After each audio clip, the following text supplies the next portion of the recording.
ओम नमो भगवते वासुदेवाय। ओम नारायणाय।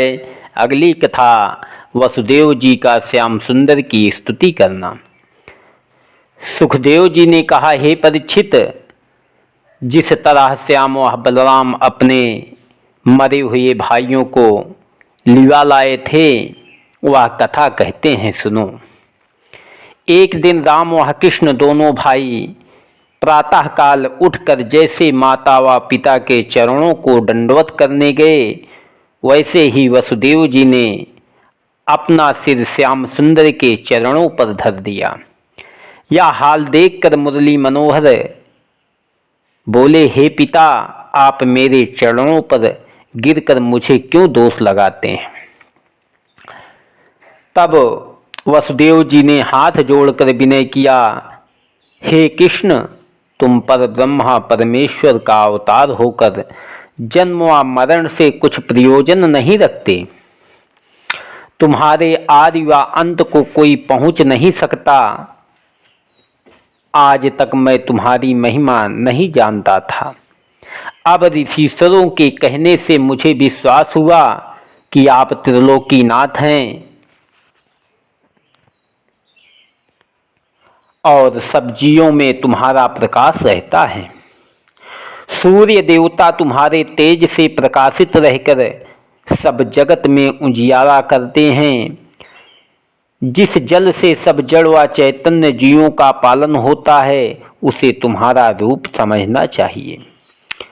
चंद्रमा जो अपनी किरणों से अमृत वर्षा कर संसारी जीवों व वृक्षों को सुख देते हैं।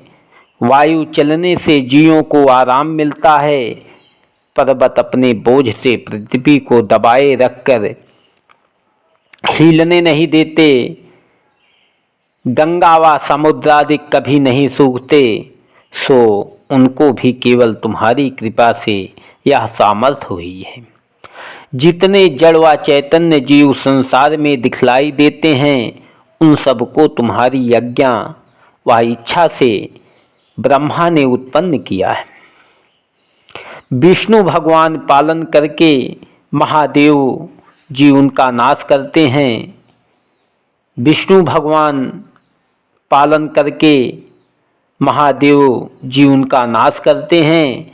आप आदि पुरुष भगवान का अवतार ब्रह्मा विष्णु महेश से भी श्रेष्ठ है।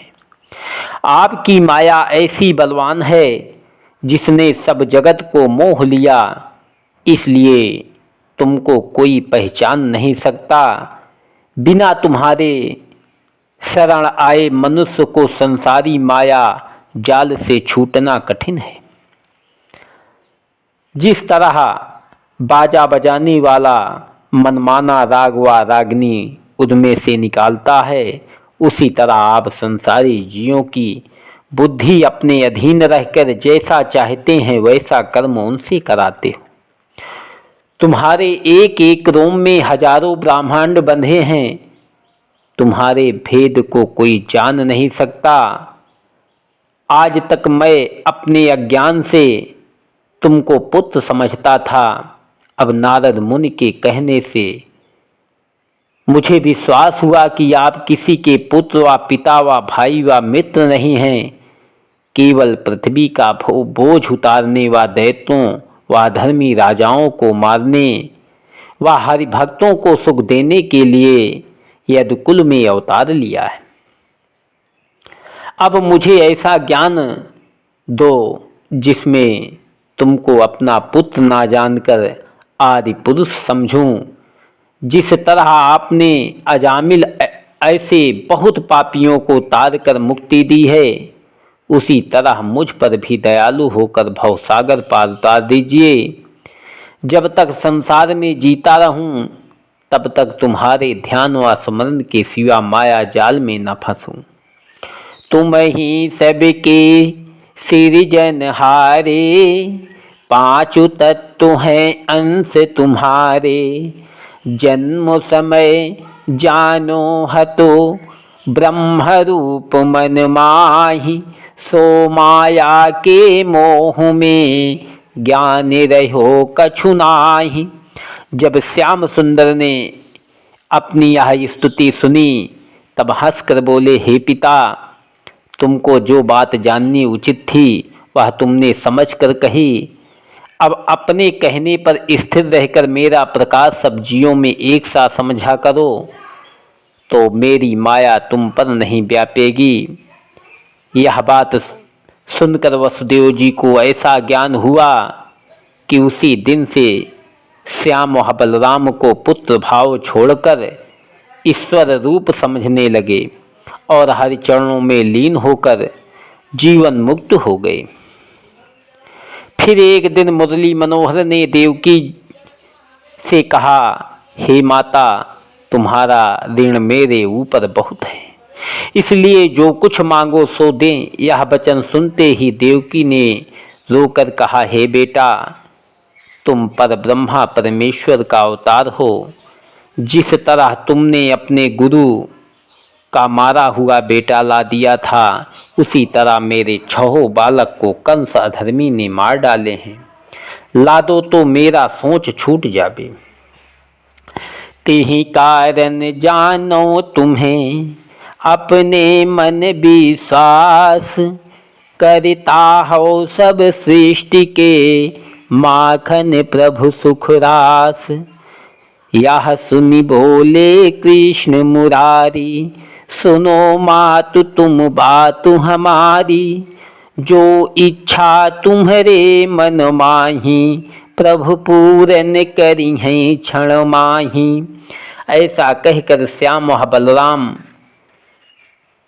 सुतर लोक में गए।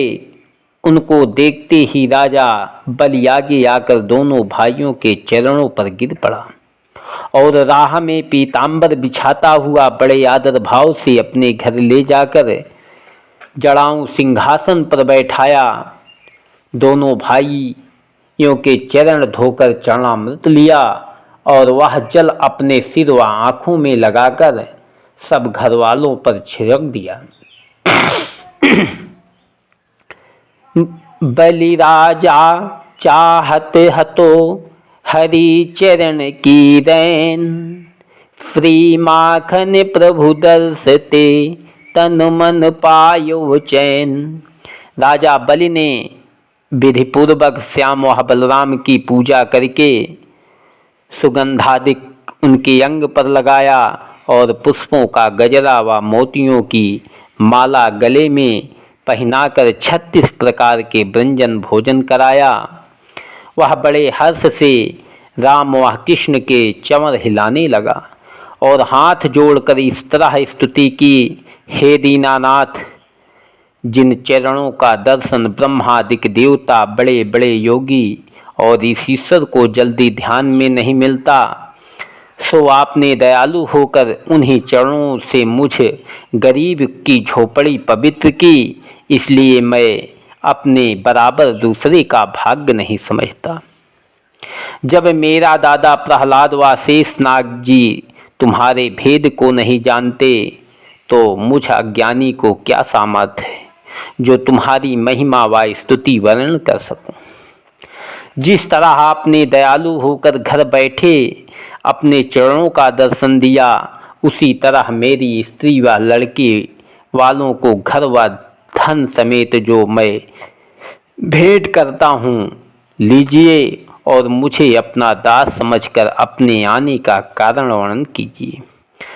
यह अधीन वचन सुनकर केशवमूर्ति ने कहा, हे राजा बलि, एक दिन मरीचि ऋषिश्वर के 6 पुत्रों ने तरुणाई के गर्भ से ब्रह्मा जी की हंसी की थी। इसलिए ब्रह्मा ने क्रोधित होकर उनको यह श्राप दिया कि तुम लोग दैत्य योनि में जन्म लो।